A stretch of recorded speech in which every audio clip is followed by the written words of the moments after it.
Guys, kembali lagi bersama saya Didi di Noto Dewe Channel. Melanjutkan video unboxing iMac bekas tahun 2017 yang saya beli secara online.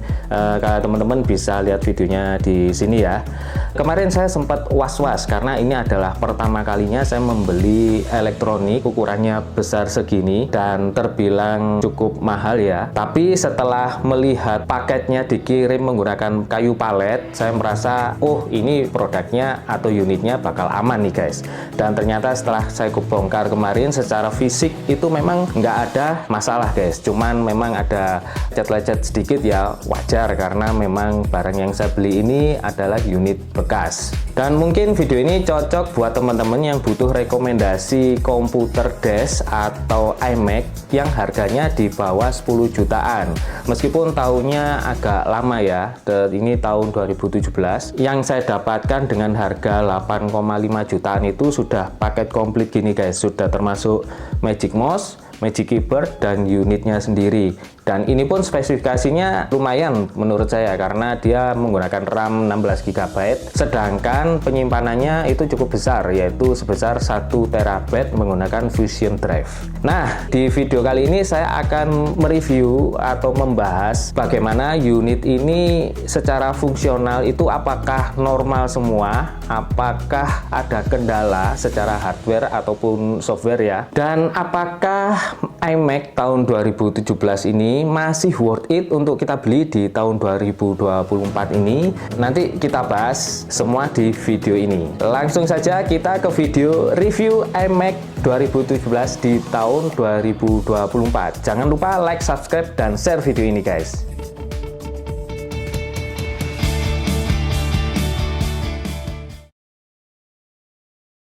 iMac ini saya beli pada marketplace Orange seharga total 8.840.000 guys. Harga sebenarnya yang saya dapat itu 8,5 juta saja dari sellernya di Instagram.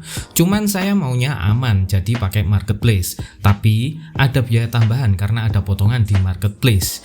Untuk pengirimannya sudah tidak ada biaya lagi ya guys, gratis alias nol guys. Sebenarnya biaya pengiriman itu sebesar 39.000. Lokasi saya di Malang, sedangkan seller di daerah Yogyakarta. Nah, berhubung saya dapat voucher gratis ongkir di marketplace Orange ini, jadi bisa gratis guys. Untuk ekspedisinya sendiri saya menggunakan JNE tracking. Lumayan agak lama karena mungkin barangnya besar ya. Saya pesannya di tanggal 22 Mei dan saya terima di tanggal 26 Mei guys. Jadi sekitar 4 harian aja.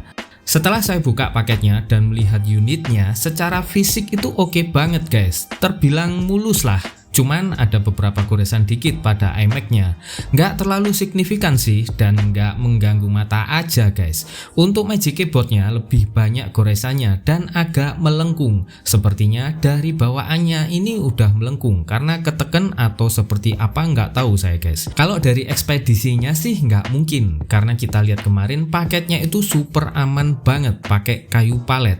Dan untuk Magic Mouse-nya ini masih oke banget guys.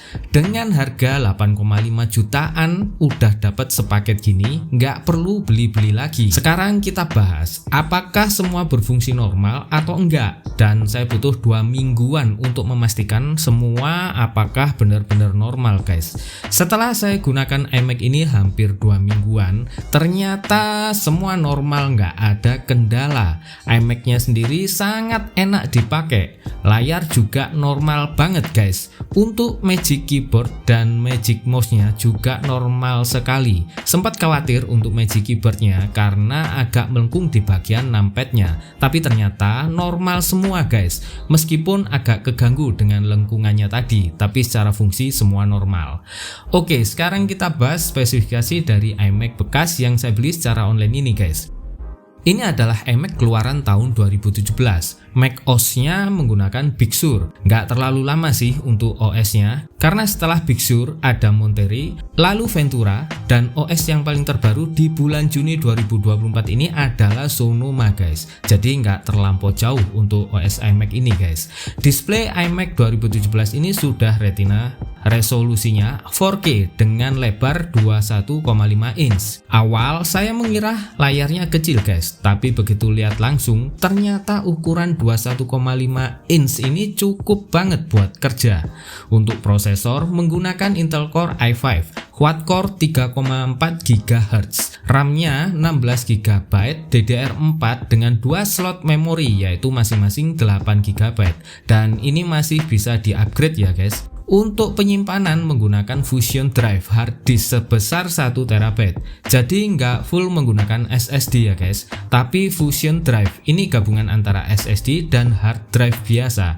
Lebih efisien ketimbang flash storage dari segi harga, karena kita tetap bisa akses aplikasi dengan cepat serta mendapatkan kelegaan penyimpanan data. Untuk grafis menggunakan Radeon Pro 560 4 GB. Dan grafisnya cukup memukau mata saya guys, ini sudah cukup banget. Kesan awal pertama waktu lihat langsung bentukan iMac ini benar-benar terlihat premium elegan. Ada kesan simple tapi powerful. Desainnya tipis dengan sudut futuristik meskipun sudah berusia 7 tahun. Tapi saya rasa modelnya cukup bikin interest mata ya guys. Di belakang layar terdapat port untuk kabel power, port jack untuk headset 3,5 mm, satu buah port untuk SD card, dan ada 4 buah slot USB, ada 2 port lightning, dan 1 port untuk LAN. iMac 2017 ini terbilang nggak berat sih guys, beratnya hanya 5,5 kg kurang lebih, dan kalau saya pindah-pindah rasanya ringan dan simple banget karena iMac ini sudah jadi satu antara CPU dan monitornya, jadi nggak ribet apalagi dengan kabel yang banyak banget. Kalau pakai iMac ini kabelnya hanya satu, tinggal tancepin, nyalakan, dan siap buat kerja guys. Begitu saya nyalakan iMac ini, wow, bener memang displaynya bikin silo mata guys, bening banget.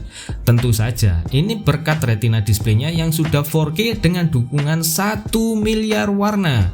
Beruntung saya mendapatkan unit yang sejauh ini oke banget guys, nggak ada dead pixel sejauh ini, mungkin hanya shadow tipis yang nggak mengganggu kualitas, wajar karena sudah berusia 7 tahun ya guys. Performa iMac bekas tahun 2017 ini saya kira masih sangat-sangat mumpuni guys di tahun 2024 ini, karena untuk pekerjaan saya itu sudah cukup banget. Saya coba buka aplikasi banyak secara bersamaan untuk Final Cut Pro, Illustrator, Photoshop, Canva, CapCut, Notion, Google Chrome, Logic Pro, bahkan saya sambil nonton atau dengerin YouTube semua masih berjalan smooth tanpa lag guys. Ya, memang belum saya coba untuk aplikasi terberat seperti 3D rendering dan lainnya, tapi sejauh ini iMac ini adalah komputer ternyaman buat saya dari segi display dan performa untuk bekerja. Untuk sound atau suara speaker standar dari semua produk Apple memang oke banget guys, entah itu iPhone, MacBook, iPad, begitupun dengan iMac ini. Suara speaker iMac ini saya rasa cukup dan nggak perlu tambahan speaker eksternal. Dia punya karakter bass yang nggak terlalu tebel, pokoknya udah cukup bagus untuk menemani kalian kerja guys. Bahkan saya harus menyingkirkan speaker aktif yang saya beli seharga 1 jutaan, karena menurut saya sudah cukup sound dari iMac ini, cukup lembut di telinga. Jadi kesimpulan, iMac ini menurut saya masih sangat worth it untuk dibeli di tahun 2024 ini.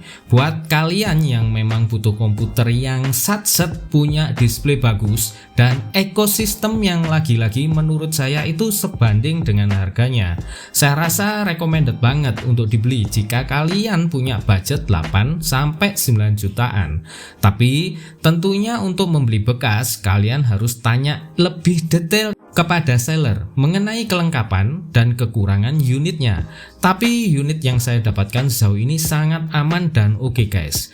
Sekian dulu untuk review iMac 2017 yang saya beli di tahun 2024 ini melalui online marketplace. Jika kalian punya pertanyaan atau pengalaman mengenai iMac, silahkan komen di kolom komentar guys.